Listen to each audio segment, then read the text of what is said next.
오늘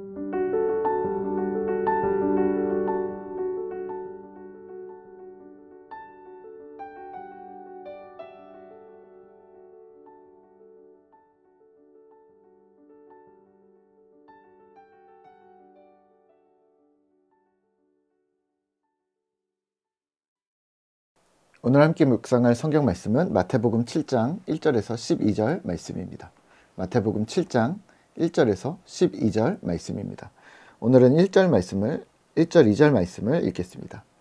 비판을 받지 아니하려거든 비판하지 말라. 너희가 비판하는 그 비판으로 너희가 비판을 받을 것이요 너희가 헤아리는 그 헤아림으로 너희가 헤아림을 받을 것이니라. 아멘. 오늘 함께 묵상할 주제는 비판할 것인가 말 것인가 입니다. 마태복음 7장의 산상수훈은 황금률로 알려진 매우 중요한 그리고 매우 유명한 구절을 포함하고 있습니다. 여기 황금률의 주제는 12절에 남에게 대접을 받고자 하는 대로 너희도 남을 대접하라 는 절대적인 원칙을 말합니다. 그래서 다행인 점은 수많은 그리스도인들이 성품에도 신경을 썼다는 건데요. 오늘 마태복음 7장 1절은 그에 대한 실제 지침으로 많이 사용되었습니다. 1절입니다. 비판을 받지 아니하려거든 비판하지 말라. 너희가 비판하는 그 비판으로 너희가 비판을 받을 것이요 너희가 헤아리는 그 헤아림으로 너희가 헤아림을 받을 것이니라. 아멘. 논지는 이렇습니다. 12절의 황금률대로 너희가 비판하면 그대로 받을 것이다. 그러니까 비판하지 말라, 헤아리지 말라, 깊이 알려고 누군가를 들쑤시거나 사건을 파헤치지 말라고 우리는 사용했습니다. 논리는 이렇게 전개됩니다. 3절입니다. 어찌하여 형제의 눈 속에 있는 티는 보고 내 눈 속에 있는 들보는 깨닫지 못하느냐. 자기 눈 속에 들보, 엄청나게 큰 문제가 있으면서 다른 사람의 아주 작은 흠, 옥의 티를 고쳐주겠다고 말하는 너에게 자격이 있느냐라고 묻습니다. 다시 말하면 너나 잘해라 라고 말하는 듯합니다. 아니, 정확하게는 우리는 지금까지 이렇게 이해해 왔습니다. 자기 자신도 제대로 하지 못하면서 다른 사람을 비판 먼저 하려 하지 말아라 라고 사용했던 거죠. 네, 잘 해석하셨습니다만 모든 상황에 천편일률적으로 이 말씀을 사용하면 안 된다는 것을 기억하셔야 합니다. 지금 상황은요, 마태복음 5장, 6장, 7장의 상황은 현재 주님을 따라 산을 넘고 물을 건너가며 주의 말씀을 따르는 자들에게, 제자가 되려고 노력하는 자들에게 하시는 말씀입니다. 이들은 가난했고 헐벗었고 목자 없는 양같이 유리하며 방황하다가 이제서야 참된 목자를 만났다고 생각하여 주님을 열심히 따라오던 자들이었습니다. 예수님은 이런 자신의 열성적인 팬들, 제자들을 보면서 민망히 여기셨고 불쌍히 여기셨고 오늘 말로 미안해 하셨습니다. 이런 자신의 아끼는 사람들에게 이렇게 얘기하시는 겁니다. 비판하지 말아라. 서로 화합하고 힘내고 격려하고 마음을 모아 내 제자들인 너희가 하나님의 나라를 이루어라. 예수님의 메시지가 하나님의 나라를 계속 말해왔다는 그 큰 틀을 기억하신다면 하나님 나라를 이 땅에 이룩하는 신자 공동체는 힘을 내서 주의 말씀에 집중하여야 했던 거죠. 그러면 이 말씀은 이렇게 적용되어져야 합니다. 비판할 때는 해야 하고 비판하지 않고 집중해야 할 때는 집중해야 한다는 말입니다. 목표는 우리 하나님 나라이고 우리는 제자라는 것을 염두에 두셔야 합니다. 그렇다면 애매한 것을 좀 정확히 정해드리죠. 무조건 비판을 금한다는 말 아닙니다. 질문이나 의문을 제기하지 말라는 말도 아닙니다. 궁금한 것이 있으시면 물어보셔야 하고요. 합리적인 이해가 안 될 때는 다시 점검하셔야 합니다. 꼼꼼하게 말입니다. 하나님의 뜻을 미리 설정하지 마시고 끊임없이 되물으셔야 합니다. 예를 들면 이런 거죠. 우리가 관심이 많으신 헌금으로 예를 들어볼까요? 교회 지도자들이 재정을 사사로이 마음대로 사용합니다. 네, 점검하셔야 합니다. 공금을 유용하거나 자신의 유익을 위해서 편취합니다. 점검하셔야 합니다.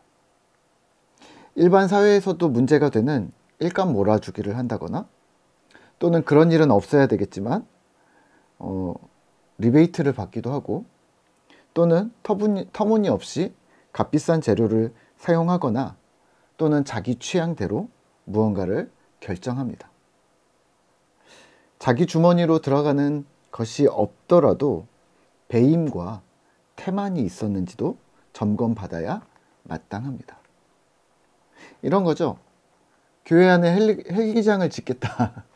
네, 그런 데는 없죠. 네, 하지만 내 꿈이다. 이게 가능하겠냐는 말이죠. 교회 공동체가 회사가 아니라고 해서 아무런 법칙 없이 행동해도 된다는 말은 아닙니다. 그에 따르는 책임이 분명히 있다는 말이죠. 누가복음 14장에서 예수님은 계수하라고 하십니다. 어떤 임금이 다른 나라와 전쟁을 한다면 먼저 앉아서 적군의 군사 수와 자신의 군사 수를 계산해보고 화친을 청할지 아니면 전쟁에 들어갈 것인지를 헤아리는 것이 마땅하다고 말씀하십니다. 내 영혼을 위해, 공동체의 유익을 위해, 하나님 나라를 위해 과연 지금 눈앞에 놓인 과업을 어떻게 결정하는 것이 맞는가 끊임없이 되물어야 한다는 말입니다. 특히나 재정적인 부분은 더욱 빡빡하고 우리가 민감해하는 부분들이시겠죠. 여기서 비판하지 말고 따지지 말고 너나 잘하라고 말한다면 사실 그건 공동체 구성원으로 당신을 인정하지 않는다는 말일 수도 있습니다. 그렇게 빡빡하게 굴다가 황금률대로 너도 나중에 당할 수 있다는 으름장을 놓는다면 그것은 신자가 취하여서는 안 되는 고약한 행동입니다. 재정뿐일까요? 믿음에 있어서도 또 사람 관계에 있어서도 마찬가지입니다. 신앙이 없는데 교회의 리더가 되려고 한다거나 진정성이 없으면서 동료를 위로하는 척 조종하려고 한다면 그건 교회를 조직으로 생각하고 있는 것일 수도 있습니다. 내 편이 중요한 거고 내가 승진하는 게 중요한 거죠. 교회는 실제로는 그런 것이 없는데 말입니다. 여기서 우리는 휘둘리지 않도록 상황을 판단할 수 있으셔야 합니다. 내가 당사자가 되지 않는 것도 중요하지만 내가 그 당사자들에게 휘둘리지 않는 것을 말합니다. 이걸 비판이라고 말할 수는 없는 것이죠. 비판이나 판단이라는 단어가 싫으시다면 진단이라고 하면 어떨까요? 정확한 진단. 정확한 진단을 해야 그에 따른 합당한 치료법을 찾을 수 있는 것이잖아요. 그러면 오늘 비판을 금한다는 말은 어떤 때 써야 할까요? 네, 사사로이 말꼬투리를 잡아 누군가를 비난하고 비방하려는 사람들에 대해서입니다. 하나님과 믿음과 상관없이 내 상황, 내 유익, 내 감정들을 앞세우는 일들입니다. 억울할 수도 있고 가슴이 아플 수도 있습니다. 또 불합리하다고 개인적으로 느낄 때가 있을 수 있습니다. 예를 들면 이런 거죠. 식당에서 내가 먼저 주문을 했는데 나중에 온 사람이 먼저 음식을 받는다거나 또 세차장에서 세차를 하려고 줄을 길게 늘어섰는데 내 바로 앞 사람까지라고 하고 마감을 해버려서 길게 기다렸는데 나는 세차를 못한다가 기분이 상합니다. 불합리하다고 느낄 수 있습니다. 그런데요, 여기서 이들이 나의 가족이라고 본다면요, 내 공동체 식구들이라고 본다면요, 그렇다면 우리는 내 감정보다는 공동체의 유익과 하나님 나라를 또 기억하게 되는 것이죠. 청직이 된 우리는 우리의 주인이 하나님이심을 기억하시죠. 감정 싸움을 하다가 또는 그냥 미운 마음들이 들어서 혹은 내가 중심이 되어져서 하나님 나라를 무너뜨린다거나 또 그러면 안 되겠지만 이권 싸움을 하다가 공동체를 무너뜨리지 말라는 말입니다. 기억할 것은 하나님 나라입니다. 거기서 나는 어떤 위치? 청지기인가 주인인가? 네, 청지기임을 기억하셔야 합니다. 거기서 또 우리는 청지기로서 정확한 진단을 할 수 있어야 합니다. 최선을 다해 주의 맡기신 사명을 감당하는 그러한 신실한 청지기, 또 그런 청지기의 사명을 감당하는 우리 꿈터 성도님들 되시기를 소망합니다.